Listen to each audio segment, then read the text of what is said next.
BPJS disalahartikan. Asuransi komersial malah saling lempar tanggung jawab.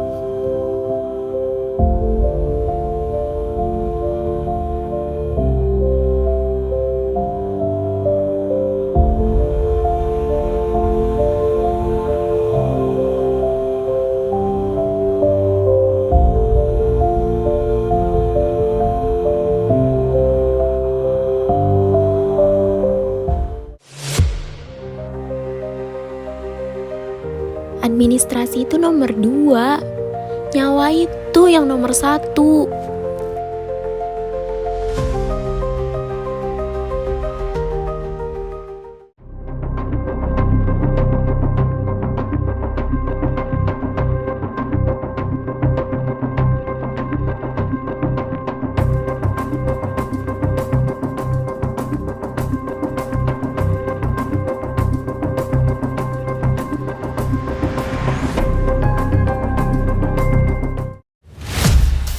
Jadi siapa yang sebenarnya bertanggung jawab?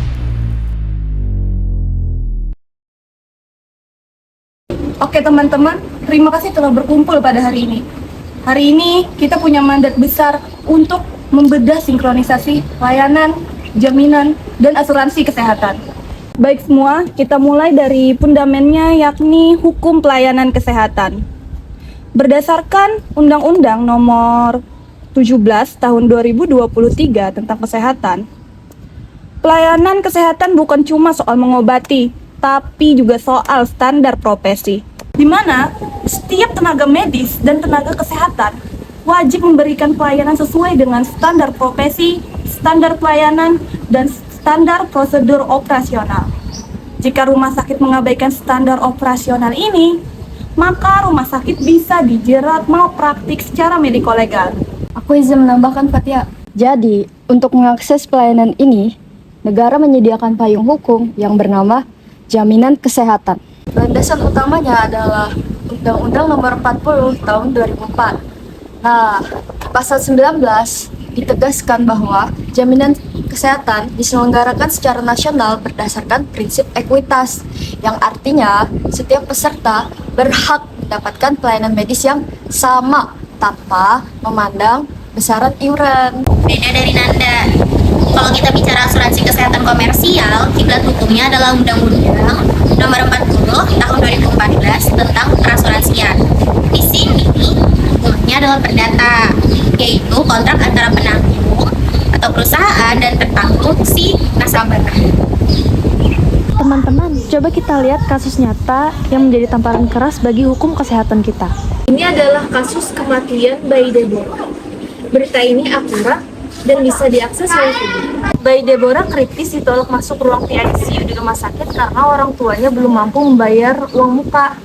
Ini adalah bukti nyata, sengketa klaim, dan kegagalan administrasi yang berujung fatal. Berdasarkan kasus tersebut, aku berpandangan bahwa tindakan rumah sakit jelas melanggar pasal 32 ayat 2 Undang-Undang Nomor 44 Tahun 2009 tentang rumah sakit. Secara mediko-legal, mengutamakan uang muka daripada penanganan darurat adalah tindakan melawan hukum.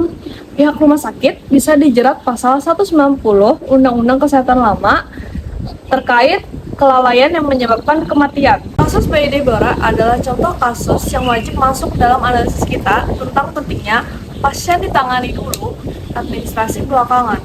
Kasus bayi Deborah hanyalah satu dari sekian banyaknya permasalahan hukum kesehatan di Nusantara. Sinkronisasi antara pelayanan, jaminan, dan asuransi bukan hanya soal administrasi, tapi merupakan perlindungan hak asasi manusia. Jangan sampai dinding birokrasi menjadi penghalang bagi nyawa yang sedang dipertaruhkan. Kepastian hukum adalah obat bagi sistem kesehatan kita yang sedang sakit. Karena pada akhirnya regulasi diciptakan untuk melayani manusia, bukan sebaliknya. Nah, ingat teman-teman, keselamatan pasien adalah hukum tertinggi. Salus populi, suprema lex esto.